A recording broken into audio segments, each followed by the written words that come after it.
Muy bien. ¿Cómo están, chicos? Hoy nos toca hablar del metabolismo del colesterol y el metabolismo de los cuerpos cetónicos.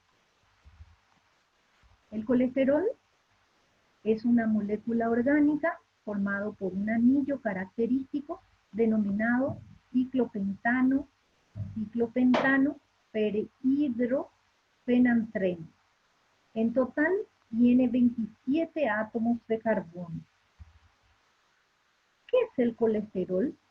El colesterol es un esterol, que es una molécula lipídica que se encuentra en los tejidos corporales y en el plasma sanguíneo de los vertebrados. Su nombre proviene del griego col, que significa bilis, y estéreos, que significa sólido, pues se lo aisló por primera vez en un cálculo de vesícula biliar. ¿Cuántos gramos de colesterol se sintetiza al día? ¿Y cuánto aporta la dieta? El cuerpo es capaz de fabricar 1 gramo por día de cero en el cuerpo y la dieta aporta 0,3 gramos por día.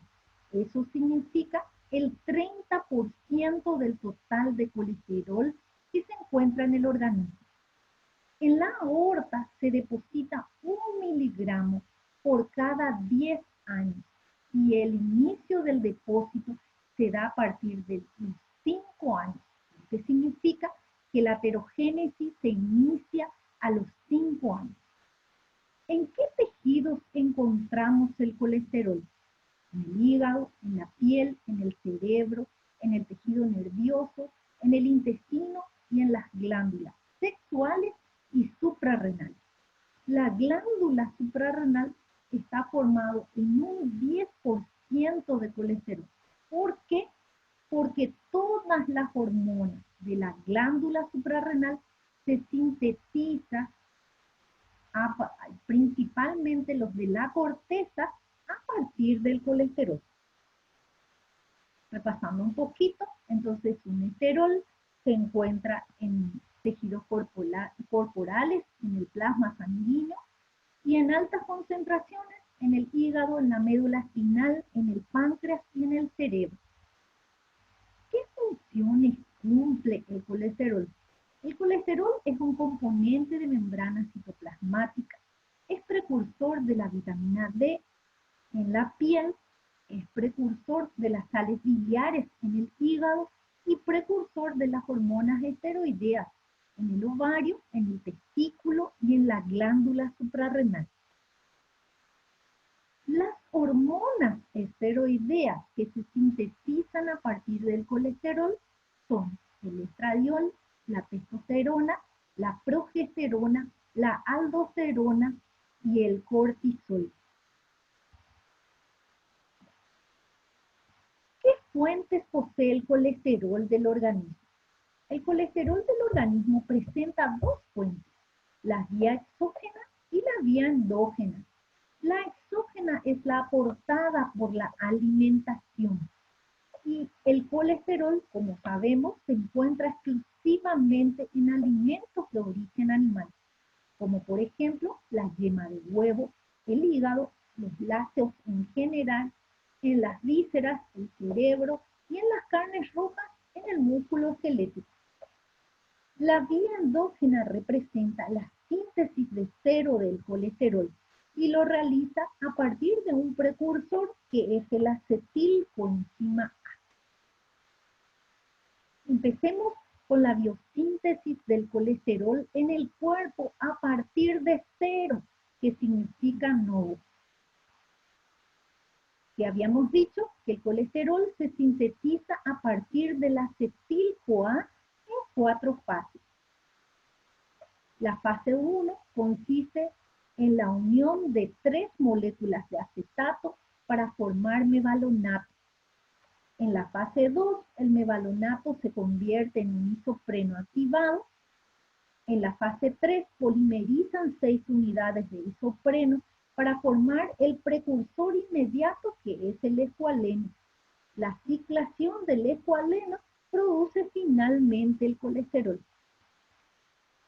Repasando de vuelta, El acetato se convierte en mevalonato en un isopreno activado en escualeno y en colesterol. Revisemos un poquito la síntesis desde el punto de vista químico. Entonces, una molécula de acetil-CoA reacciona con otra de acetil-CoA para generar hidroximetil-glutaril-CoA, que se reduce para generar mevalonato.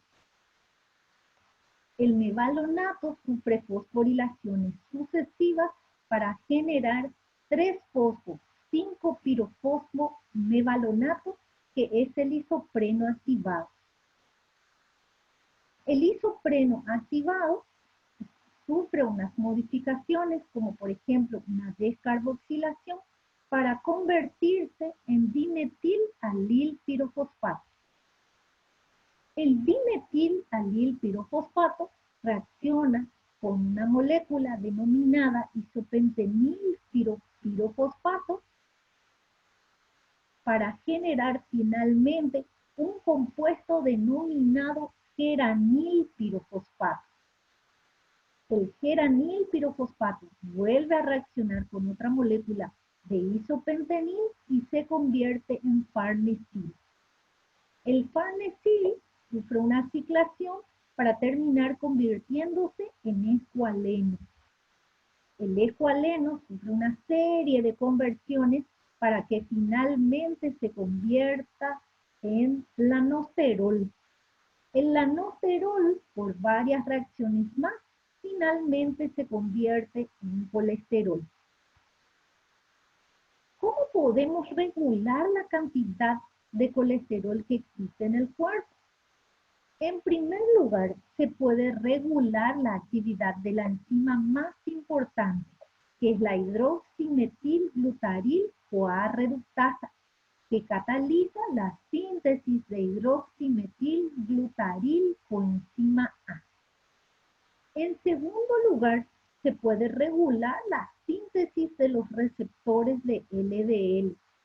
Cuando una célula ha absorbido gran cantidad de colesterol en su interior, automáticamente regula la síntesis del receptor para evitar que nuevos colesteroles ingresen al interior de la célula. Y el último mecanismo de regulación, que la célula disminuye la síntesis de ésteres de colesterol y por lo tanto disminuye la velocidad de la liberación del colesterol al plasma. Bueno, este punto me pareció sumamente interesante porque eso nos va a permitir saber qué podemos hacer para regular el contenido de colesterol. No nos olvidemos que el colesterol produce aterogénesis. La aterogénesis es la acumulación de grasa oxidada en la pared de las arterias y esto conduce al infarto y al derrame cerebral. El aguacate. El aguacate es un excelente alimento. Contiene gran cantidad de ácidos grasos poliinsaturados y los ácidos grasos omega 3 disminuyen el nivel de LDL. Los cereales integrales cumplen con la misma función que el aguacate, disminuyen la síntesis del LDL. Los frutos secos.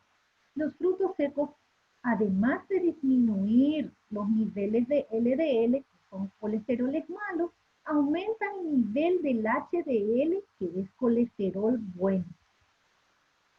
Las legumbres son importantísimas porque elevan altamente el nivel de HDL y disminuyen hasta un 25% el nivel de LDL.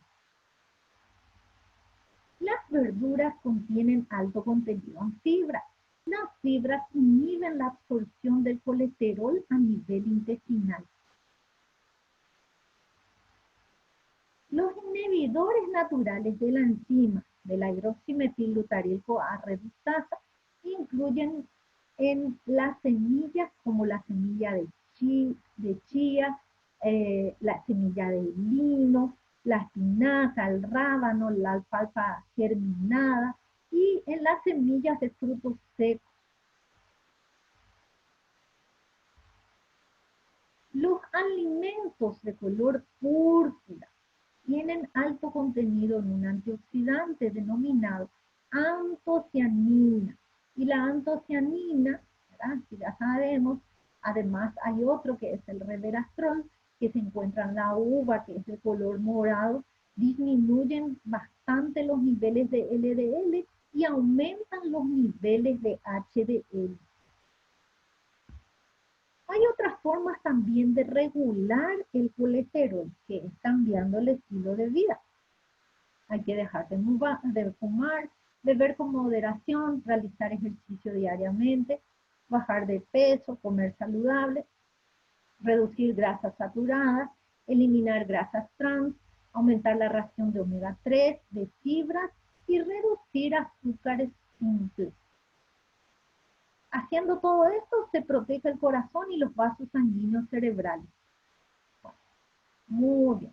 Ahora veamos el catabolismo del colesterol. El colesterol es el único compuesto químico que no sufre catabolismo ni genera energía en el cuerpo. El cuerpo no tiene enzimas para degradar el colesterol, por lo tanto lo transforma a ácidos biliares.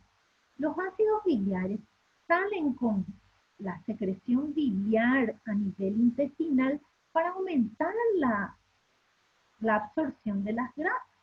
Una parte de esas sales biliares que se liberaron en el intestino y que son ricas en ésteres de colesterol y en los propios ácidos biliares, se reabsorben de vuelta a la circulación y eso se denomina circulación enteropática.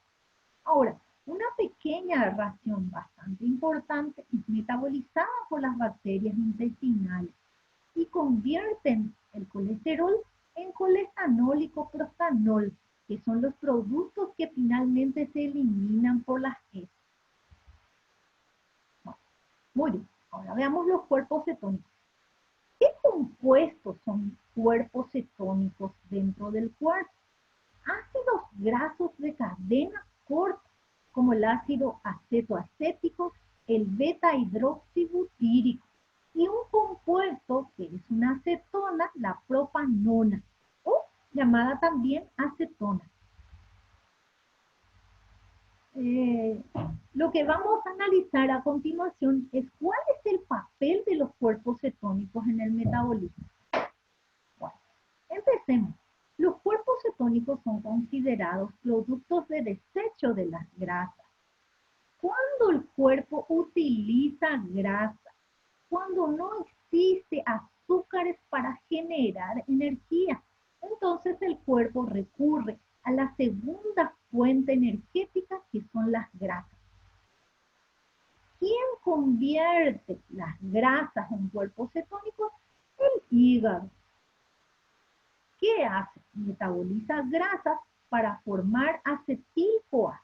Y acetil-CoA es el precursor de los cuerpos cetónicos. Cuando también se produce gran cantidad de cuerpos cetónicos en pacientes con diabetes, en el ayuno prolongado y cuando las dietas son bajas en carbohidratos. ¿Cómo se sintetizan los cuerpos cetónicos? Los cuerpos cetónicos se sintetizan por condensación de dos moléculas de acetil-CoA. El acetil-CoA reacciona con otra molécula de acetil-CoA para generar acetoacetil-CoA. Este vuelve a reaccionar con otra molécula de acetil-CoA y genera hidroximetilglutaril-CoA, el mismo compuesto que se genera en la síntesis del colesterol. El hidroximetilglutaril-CoA sufre una ruptura por una liasa y genera acetoacetato y acetil-CoA. El acetoacetato es el primer cuerpo cetónico que si pierde una molécula de CO2 de manera espontánea, se convierte en acetona. Y si el acetato, la acetona, se reduce, se convierte en beta-hidroxibutirato. Y aquí tenemos los tres cuerpos cetónicos: el acetoacetato, el beta-hidroxibutirato y la acetona.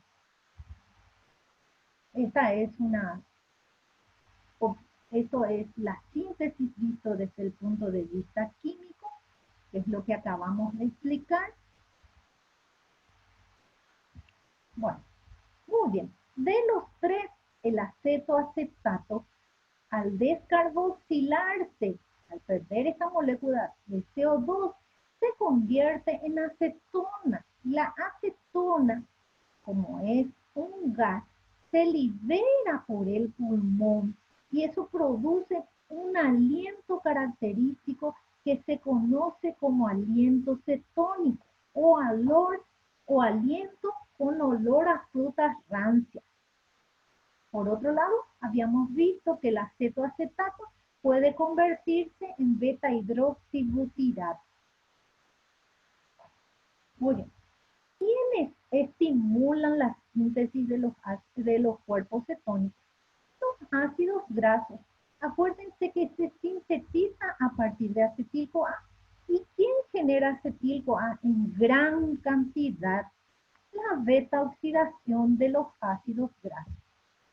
En el ayuno y en las ingestas bajas en carbohidratos se activa la beta-oxidación.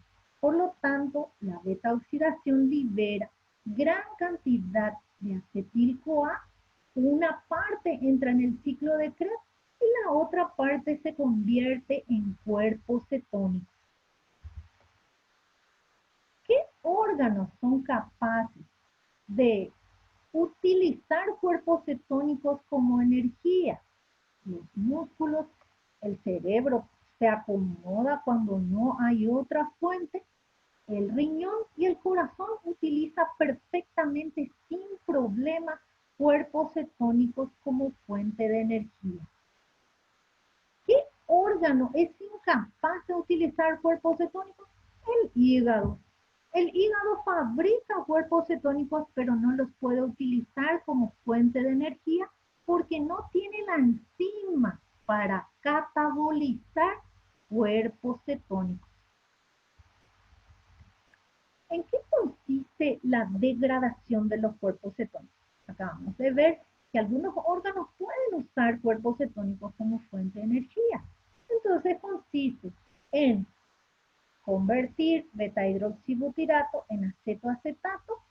Acá necesitamos una coenzima A. El donador de la coenzima A es el succinil-CoA y acetoacetato se convierte en acetoacetil-CoA, que reacciona con otra molécula de coenzima A para generar dos moléculas de acetil-CoA. Y estas ya pueden entrar en la beta-oxidación. ¿Qué significa eso? Que los cuerpos cetónicos pueden usarse como fuente de energía cuando no existe otra alternativa. Esto es repitiendo un poquito lo que acabamos de ver, ¿sí? Desde el punto de vista estructural, para saber con certeza lo que ocurrió. Y por último, una afección muy importante, que es el aumento de los cuerpos cetónicos en sangre. El aumento de la cetona en la sangre se denomina cetonemia y se dosa al igual que la glicemia, el colesterol, etc. Se mide en una unidad que se llama milimoles por litro y si la concentración en la sangre es menor a 0,6 se considera negativo. Entre 0,6 y 1, ligeramente elevado, y entre 1,3 y 3, riesgo a cetosis. Mayor a 3 ya se considera una cetoacidosis. ¿Por qué cetoacidosis? Porque son ácidos, ácido acetoacético, ácido beta-hidroxibutírico. Si aumenta la cantidad de ácido en la sangre, va a disminuir el pH y eso va a conducir a una acidosis. Cuando la velocidad de formación de los cuerpos cetónicos es mayor que su utilización, aumenta en sangre y eso se considera cetonemia, entre 1.1 a 3. Cuando pasa el umbral renal, ¿verdad? El riñón detecta la modificación del pH y trata de ayudar. Entonces elimina por la orina la aparición de los cuerpos cetónicos. En la orina se denomina cetonuria. Acá fíjense un poco en este cuadrito comparativo. En un ayuno de 12 a 24 horas se pueden llegar a formar hasta 0,3 milimoles de cuerpos cetónicos. Cuando el ayuno supera las 48 horas, ¿verdad? Que serían pasados los 3 días, el nivel de cuerpos cetónicos ya ronda los 3. Y fíjense que decíamos acá, que si teníamos un nivel de 3, ya corremos el riesgo de una cetoacidosis. Después de un ejercicio como aeróbico principalmente, se usó ácidos grasos como combustible, puede aumentar el nivel de cuerpos cetónicos. Y en una diabetes no controlada, los niveles pueden ir hasta 25 milimoles. Normalmente, si hay una cetoacidosis diabética, el paciente corre el riesgo de entrar en coma y morir. Bueno, entonces, hablando exclusivamente de la cetoacidosis diabética, vemos que es una descompensación provocada por la falta de insulina. Como no hay glucosa disponible, se metaboliza grasa para obtener energía. Esto genera cuerpos cetónicos en cantidades elevadas, son tóxicas porque disminuyen el pH sanguíneo. Y como se forma cetona, acetona, hay un aliento fuerte con olor a fruta en descomposición. En la cetoacidosis diabética hay una glicemia mayor a 200, cuerpos cetónicos en sangre mayor a 3, el pH de la sangre es inferior a 7.3, el paciente está muy deshidratado y pierde electrolitos. Fíjense en los riesgos que eso significa. Sed excesiva, hipotermia, taquicardia, hipotensión, shock, piel seca y adelgazamiento. La formación de los cuerpos cetónicos en el diabético se debe exclusivamente a la deficiencia de la hipoinsulinemia y por lo tanto de la hiperglicemia. Es muy importante controlar este aspecto. ¿Cómo se sabe si el paciente diabético está con cetosis?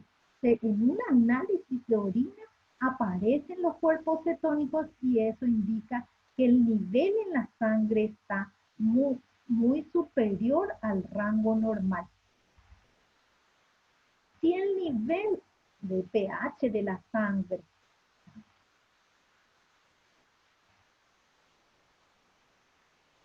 es muy elevado, se vuelve ácida, la cetoacidosis finalmente puede producir un coma y la muerte. ¿Qué síntomas presenta? Acabamos de decir recién nada más, que es la debilidad, el dolor abdominal, la alteración de la conciencia. En algunos casos iniciales producen náuseas y vómitos y un dolor abdominal. Muy bien. Existen, como hemos dicho, dos tipos de cetosis. La anterior que habíamos visto era la cetosis que se produce en la diabetes, que es como consecuencia de la deficiencia de insulina. En una cetosis simple se observa la presencia de cuerpos cetónicos en la sangre, pero el nivel de glucosa es normal. Pero como hay cuerpos cetónicos, hay disminución del pH sanguíneo. ¿Qué tendríamos que hacer en estos casos? Aportar hidratos de carbono que sean fáciles de asimilar, beber agua, ¿verdad? Acuérdense que había deshidratación. Y hay un aumento de la secreción de insulina como consecuencia del estrés, entonces se administra insulina cada 4 horas, se evita el ejercicio físico y se evita el consumo de grasa.